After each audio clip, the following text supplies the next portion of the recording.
And so we're confident that the whole second half is going to put us into record territory for the year. Nice. We're really looking perhaps at an all-time high in terms of top line for the company, and which is super exciting for me and something that we've been working on for a long time. And again, like, 2025 will be great, and we're super excited about that. The team's getting bigger. If you're looking for a small cap tech company that has delivered almost $50 million in revenue in the last 3 years, growing and now profitable, then meet Kidoz, the global leader in safe mobile gamer engagement at scale. Kidoz isn't just playing in this space, they're defying it with tens of thousands of apps powered by the Kidoz platform and a reach over 1 billion mobile gamers worldwide. They've built the go-to ad network trusted by the biggest names in the business, including brands like Lego, Mattel, and McDonald's, and being a certified partner of Apple and Google. As regulators crack down and mobile platforms evolve, Kidoz stands out as the only platform purpose-built for safe mobile gamer engagement at scale, and that's driving annual record revenues over the last several years, where they started with $1.9 million in 2017, ended last year, 2024, with $19.2 million. That's Canadian. And what we're talking about today, a record first half revenue of just under $7.3 million. Jason, welcome back, my friend. Thank you. Great to see you. Hey, great to see you. Congratulations. Every time we talk, you're constantly just setting records.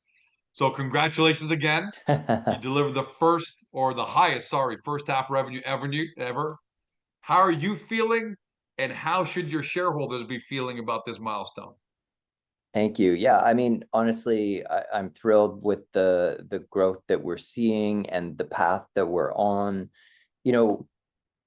We're investing in an incredible technology system that from day one, we've had a vision that data sharing by users and obviously children is not something that the future of digital advertising is going to be dependent on. And so we've built our system to contextually target, to highly engage, to build awareness. And we're doing all those things. And the brands, they're really enjoying it, and they see the future, and they've partnered with us, and those partnerships are increasing. And it's a great trajectory, and we've got a lot to be proud of, and I'm really proud of everything the team's accomplished, and we've got a long way to go, but we're on a great path. Well, you said in your quote, we're building for scale across technology, operations, now sales. You and I both know a lot of CEOs will look. I'll say that for Agoracom. That's what you're supposed to say as a CEO, because that's what you're trying to do. But you're not talking the talk. You're walking the walk. What do you attribute to the first half revenue record this year, despite the fact that it was a pretty tumultuous year for most companies because new administration in the US, all sorts of new things happening. How are you guys able to keep everything even keel and hit a record in the first half?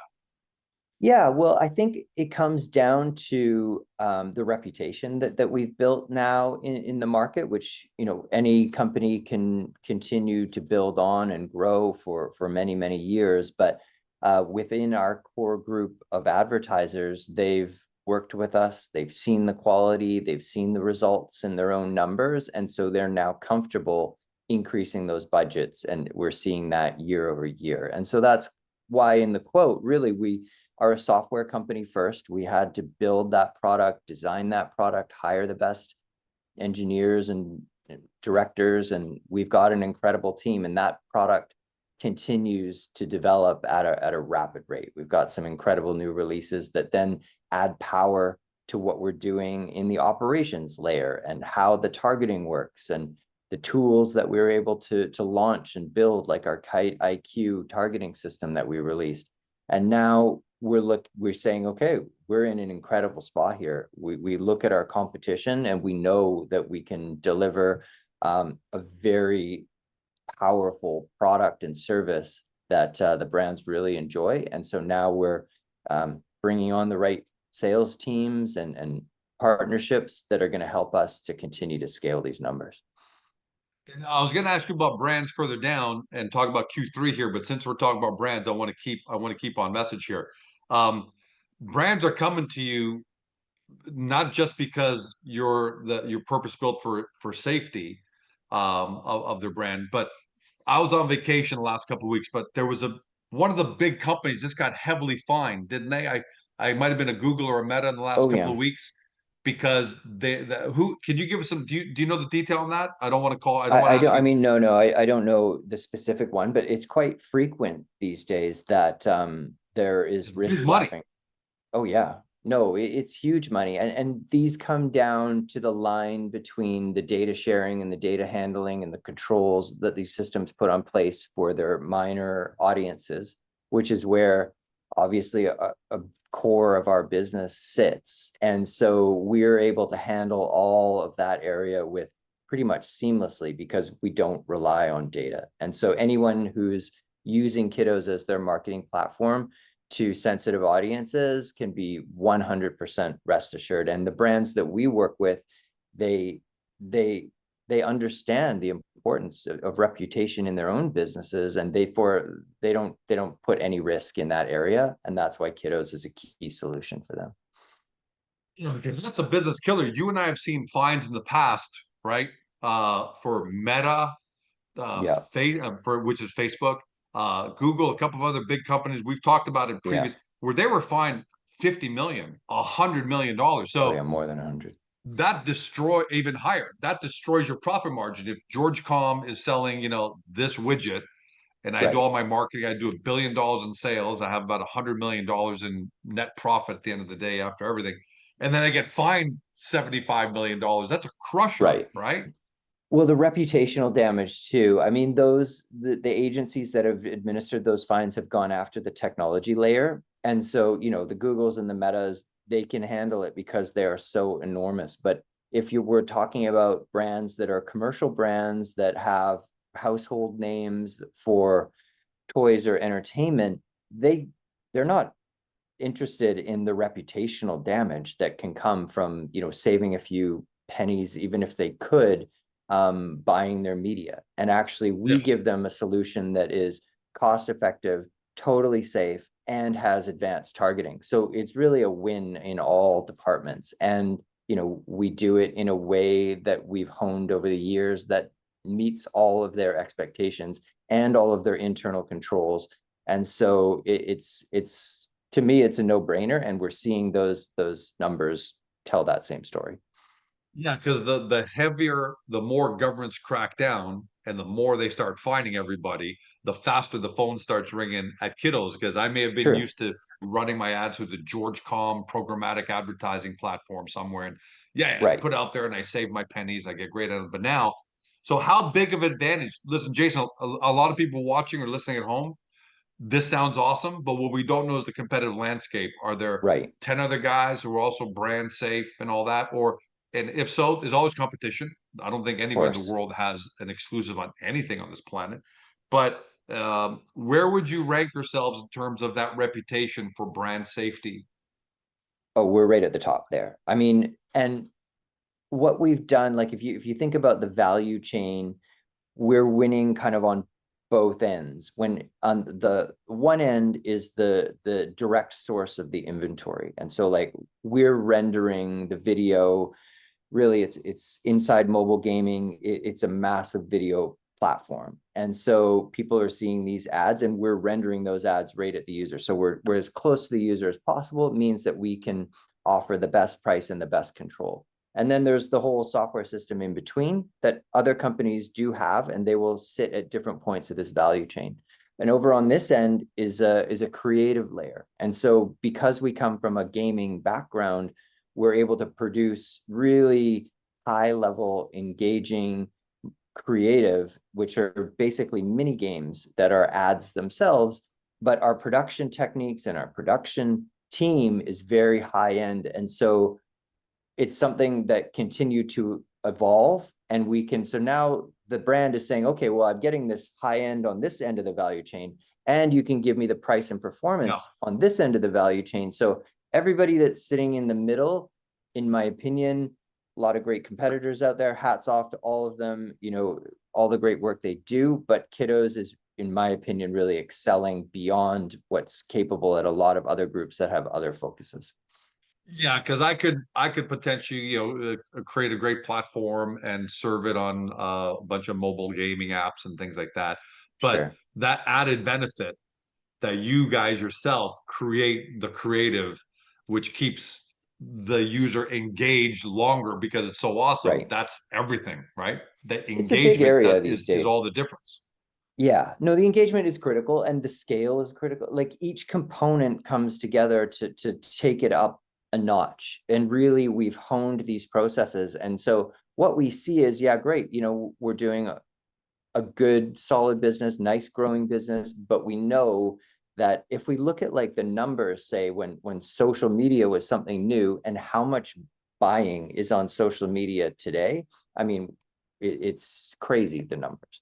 And mobile It's gaming is similar. Like there are billions of people playing mobile games, but the monetization in terms of like ad dollars being spent on that channel is still just very small. But using a system like ours, especially with the high-end creative layer, is an evolution of marketing. And we think in under the Prado umbrella of our business that safe mobile gamer engagement is, an enormous and ready to take off area that every brand, every household brand that you're used to should be engaging on, just like they do on social. Yeah, that's gonna be. I mean, I see blue sky for the next multiple years, anyways. Right, for multiple We do years. too. That's where the world. I mean, you and I've talked about this before. Even adults. I can't tell you. I just came back from vacation, so I was a transatlantic flight, and every once in a while you wake up to walk around, stretch it out. I can't tell you how many adults, as I'm walking down the Right. aisle, you can just see them playing these games, on their Exactly. phones. Yeah. I sat just beside a teen on my recent transatlantic flight. And I'm used to people turning the movies on, played games on the screen 100% of the time, didn't watch one movie for 1 second There, on and it. that's the trend. That's Yeah. because that's better engagement than Yeah, watching a movie. When they you're enjoy watching a it. movie, it's just I'm watching Jason act. Great, okay, Yeah. entertaining. But engagement, mobile They gaming is like the I'm in it. engagement. I'm controlling the outcome. Exactly. No, All and right. I think that Awesome. evolution we're seeing, and it's a great fit for our business. And agencies themselves are embracing it more and more. And I think that we're going to see it as a leading channel. And it's what my real dream is to on one of these campaigns is like get to the level of Super Bowl ad. Like obviously Super Bowl ad is going to be on TV and it's going to be paired with the game, but why isn't there a gaming ad that goes along with the Super Bowl ad? So it's aired on the Super Bowl, great. Let's not let it die off over the next 12 hours. Let's give it a new boost with a game ad that's now played by the hundreds of millions of people who are playing these games and create an interactivity around the messaging of the Super Bowl ad. And so that's where I see this going, and I can't wait to produce our first Super Bowl mini game brand ad. Hold on. Can I are you actually pitching this to brands right now? Is this something Well, you're I mean, pitching we got right to now? start. It's not. It's a pitch I've made, but it's not like there's no like brief that I'm sitting on right now. But I believe that this is the future of where it can go, because if we look at it's all about awareness, right? And on a Super Bowl ad, you're building that incredible awareness, and then it starts to taper off as soon as it's built because you can support it in different ways and different channels, but it's all going to come away. The idea is like as soon as that ad airs, instead of letting it come like this, then you hit really hard in the mobile gamers and you create an interactive experience that can have things like a global leaderboard or like there's some sort Yeah. of Yeah. takeaway, and you can get the whole country competing around the original idea, which was in the Super Bowl ad. But then you carry that for a month rather than letting it tail off in 48 hours. Yeah, I mean, that makes complete sense because I've actually thought about running ads now. I'm thinking of going back to running ads on TV on business channels, but at the Right. very end with a QR code for 3, 4 seconds and say, Right. continue this journey, scan this right now. you know? Exactly. No, people want to get involved, and everybody's brains are so full. Like it's just part of the world, and like there's just a lot of clutter out there. So you have to be repetitive, you have to be engaging, and that's where the brands are going to see advantages. And I think our platform is ideal for this type of scenario. So let's talk about continuing walking the walk. How is Q3 and Q4 shaping up?